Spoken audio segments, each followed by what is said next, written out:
So I'll start, Colin, with you with the first one. One of them is Tai Johnson. Tai Johnson has a current cap hit of $3.2 million. It's $3,275,000. It's only $820 for a dead cap hit. We actually basically gave him like a 2-year, $5 million deal. It's about $2.5 million in cash each season, but we did a little bit lower last year, like we always do. So it's 3.275 to count this year, but that's because 820,000 kicked over from last year. We'd get a cap savings of $2.45 million. I don't think he'd be unemployed long. I think that he'd immediately get signed somewhere, and that maybe a draft pick, but that we would need a third running back because I don't think we're just going to hand that to Frank Gore. So where is your head on Tai Johnson versus $2.5 million in cap savings as a second/third running back? There was a moment where it kind of seemed like he became RB2. Ray Davis took over as an all-pro kick returner, but I think he's certainly capable of RB2, but his pass catching is very valuable. Where's your head on Tai Johnson as a potential cut candidate? Yeah, so I'm so glad you're asking me about Tai Johnson, because you asked us to come up with a veteran that would be hard to consider cutting, but might end up being a smart decision in the end. And Tai Johnson was the candidate for me. He's making the 29th most money among running backs in the NFL. So he's a top 30 paid running back for a guy that had 5 touchdowns last season. He's versatile as a pass blocker. He can catch passes out of the backfield. He had a little bit of run in the kick return game before Ray Davis really took over. I am very much a don't pay running backs kind of guy. Obviously, James Cook kind of shoved that in my face with the season he just had with his current extension. However, I don't see Tai Johnson suddenly making the leap to one of the elite caliber running backs in the NFL, which I think is the one exception, is when you pay a guy like Bijan Robinson or Jahmyr Gibbs when they're both going to get $15 to $20 million a year, or even James Cook making 12. So he's a nice piece. He's a fun gadget to use on the offense. But with that cap savings for a position that I don't think is super important, especially when it comes to the depth roles, I'd be okay with releasing Tai Johnson. I think it's certainly in consideration. If they did, and you think about the offset of likely a draft pick being there, but we only have so many picks and we have a fair amount of needs. You're probably talking about a day 3 pick, probably competing with a Frank Gore Jr. I don't think it's out of the question. I don't think it's so much money that it's a slam dunk. I think there's certainly a case to be made there. So we'll keep that one in limbo for the moment. I won't lock anything in there.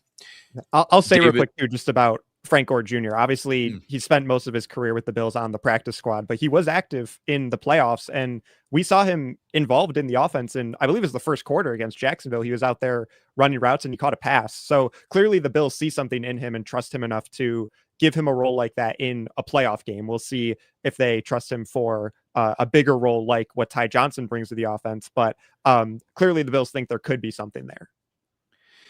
So the next one I have, and the last one before I start going around for our toughest decisions, is one I get asked about a lot. Or I'll even say not asked about. I see it as an assumption that just, we're definitely cutting this guy. David, where are you on Taylor Rapp? I think that obviously in hindsight, he was kind of gutting it out early to just help us out until Poyer could get up to speed. And then now we find out playing through multiple injuries, multiple surgeries. He hasn't been able to stay healthy. It's kind of similar to Tai Johnson, a guy who is a, baseline starting caliber, probably above average third safety, but a playable player, a guy who will get snaps for someone in the NFL. It's $3.7 million. It's only $666,000 in dead cap. You get almost $3.1 million of it back in cap savings if we cut him. I get why people see the math, and there's already comments in the chat about the friendly fire and him injuring other Bills players. So David, where are you on Taylor Rapp and that return on investment of getting back $3 million when we're tight against the cap versus a guy who probably could play some snaps that we need someone to play this coming season? This one's a tough one. I think you hit it right on the head. Like when you first start talking about Taylor Rapp, like I think most people automatically go to like, that guy's got to be gone. But then when you start to think about like the position group and you start to think about like where the Bills really do need help this offseason, like to me, safety is an area where they need help regardless of whether or not they keep Taylor Rapp. And like, Jordan Poyer, that was nice for the Bills while they had him. Jordan Hancock made some contributions to the team. Cam Lewis made some contributions to the team, but like you're really putting Cole Bishop, a lot of pressure on Cole Bishop in that position group if you get rid of Taylor Rapp outright, and then he becomes kind of like your de facto leader and really only guy. You're saying of having note Darnell in that- Savage have to come in a playoff game is not ideal? Is that what you're saying? not ideal. So Okay. so here's my thing on Taylor Rapp, right?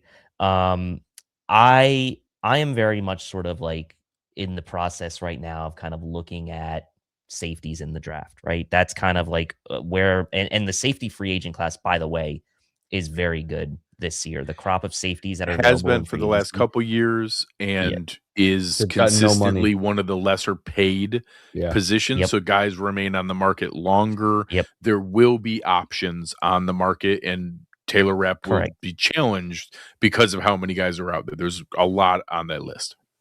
And so for those reasons, I'll do the Shark Tank. For those reasons, I'm out on Taylor Rapp, and I'm fine to kind of save the $3 million.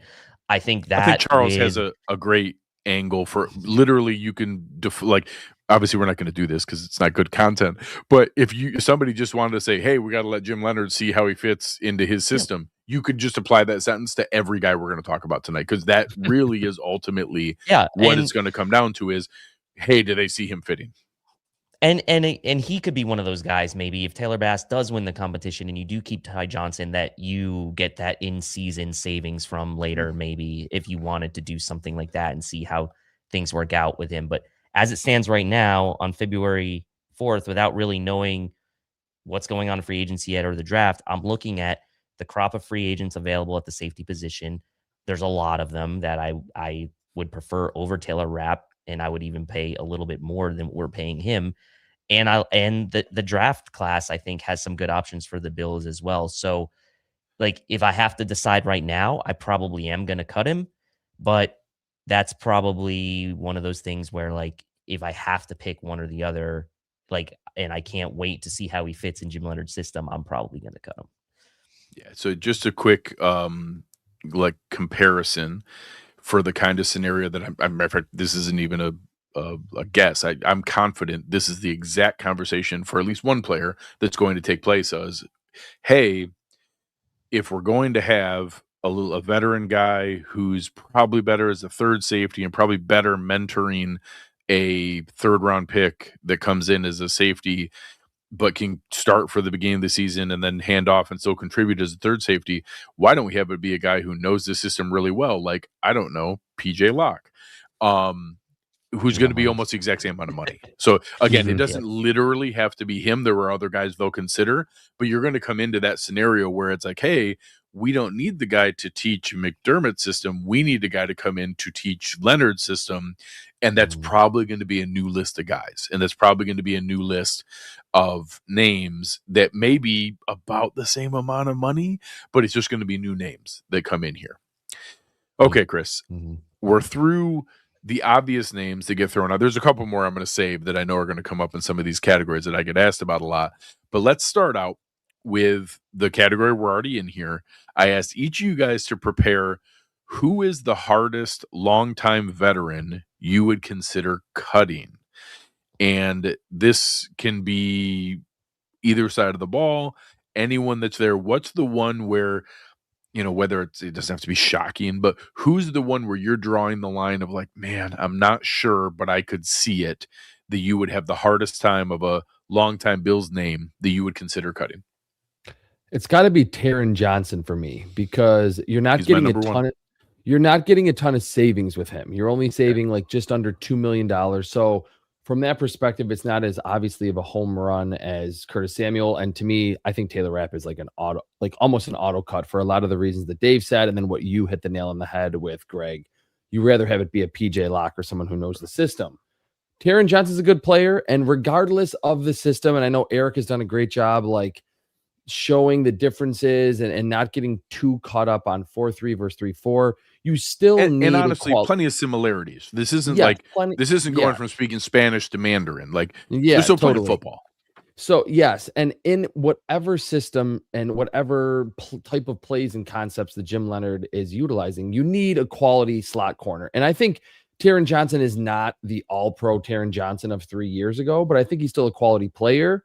But when you are kind of battling against the cap and you have this nickel corner who's now over 30 that is making or has a cap hit of over $11 million, I think that is one of the difficult conversations that you have to have. And you have to let Jim Leonhard maybe not watch him play, but watch his film and see if he can help you during this free agent process to say, you know what, he's a step slow. He's not quite as big as as what I want on the inside as that extra linebacker. So Taron Johnson is one that I think is a fan favorite and rightfully so. But I think with this new scheme, his age and the money, I think the Bills would have to probably lean toward letting him go at this point. So you jumped right to it.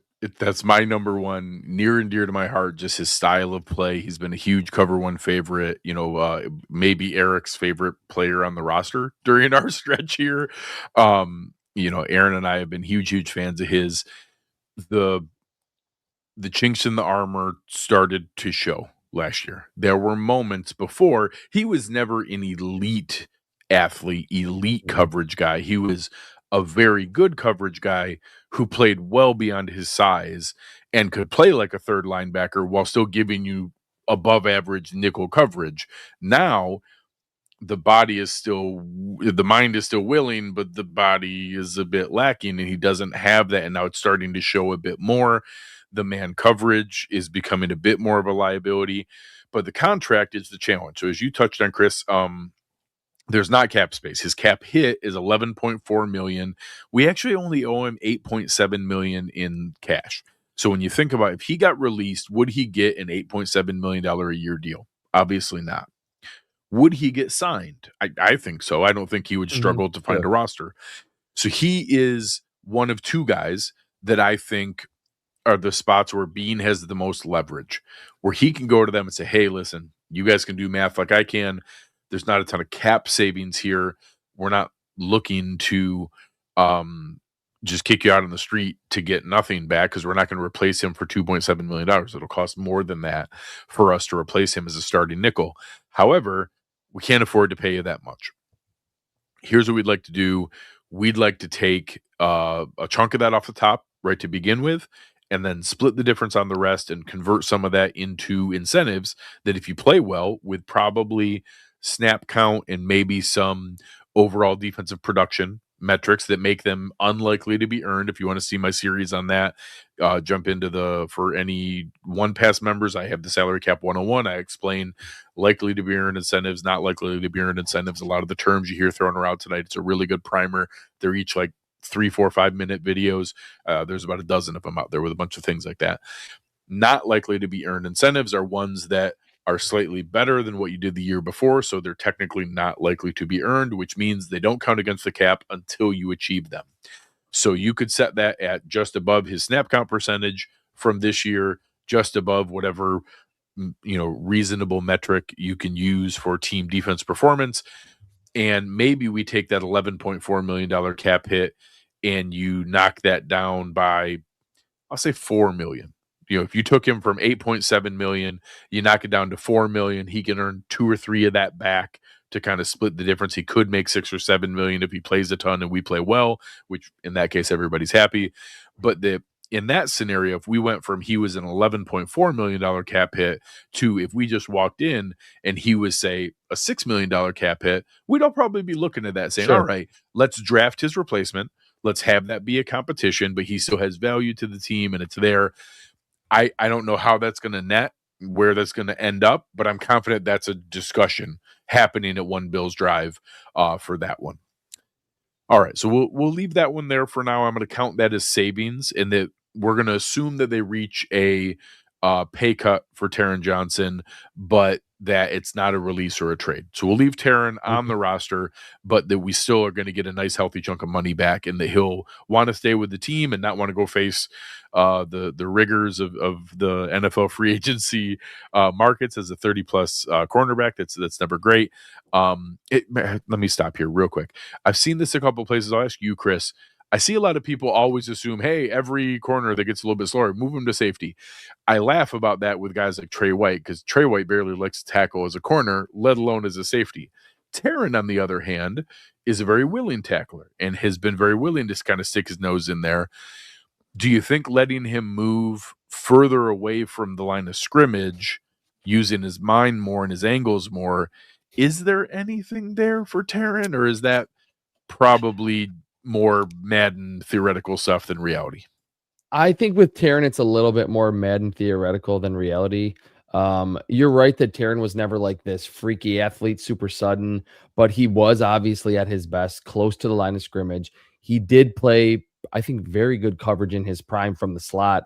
We don't really see a lot of those players go and then play safety. It's usually the bigger outside corners that get a step slower, and they don't have to be trying to cover in man on an island as frequently. So it could be something that if the finances shake out a certain way, that Brandon Beane could pitch to Jim Leonhard, and Jim Leonhard could maybe digest it over a weekend, watch the film, and see if he could envision it. But I do think it is a little bit of a stretch to just say, oh, put him at safety and then he'll be worth the money. Yeah, I think that's very likely. And I think we're all here with the Ishmael. Love Taron Johnson, but he's gotten old before our eyes. It's reality.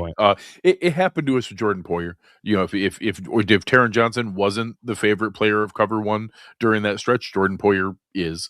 And we saw the same thing there. We just saw angles he used to be able to cut off that he couldn't anymore. And the toughness in him being a warrior just wasn't enough to make up for the lack of speed. And God bless him for trying to help us this year. But, you know, it's pretty obvious. He just was giving us everything he had. That's all he had left. And we're not quite there with Taron yet, but we're heading down that path of where that is. And appreciate Jason here saying, after all these years, I should have known better than to have some sips of whiskey before Greg's salary cap show. The numbers are starting to hurt. I respect it. Appreciate it very, very much. So I know, Colin, you gave us a little bit earlier, so I'll go to Tilt here, and then if you have another one you want to throw in there, I'll come back to you and check after. So, David, when I put that out there, hardest longtime veteran you would consider cutting, who did you have? Or if it wasn't Taron, who else would you consider? I mean, I think for me it was Tai Johnson, personally, just because of, like, I know it's not a huge cap save, but I do think Frank Gore Jr. might be ready to take that on. And I also think that doesn't even mean you have to invest a draft pick at the running back position. And I know Tai Johnson's kind of been, had a couple contracts now with the Bills, but he's really been like a fan favorite, and he's been a trusted security blanket for Josh. But to me, like, you can have Frank Gore Jr., who's already on your roster. You don't even necessarily have to use a draft pick on a running back with the limited draft picks you have. You can always go the UDFA route like they did with Frank Gore Jr., have a guy in the system that comes up over the next, two odd years and kind of take that Frank Gore Jr. path. To Colin's point, like, I don't think you can pay him as a top 30 running back. I know, he plays an important role, but I just don't see it as being that worth the money.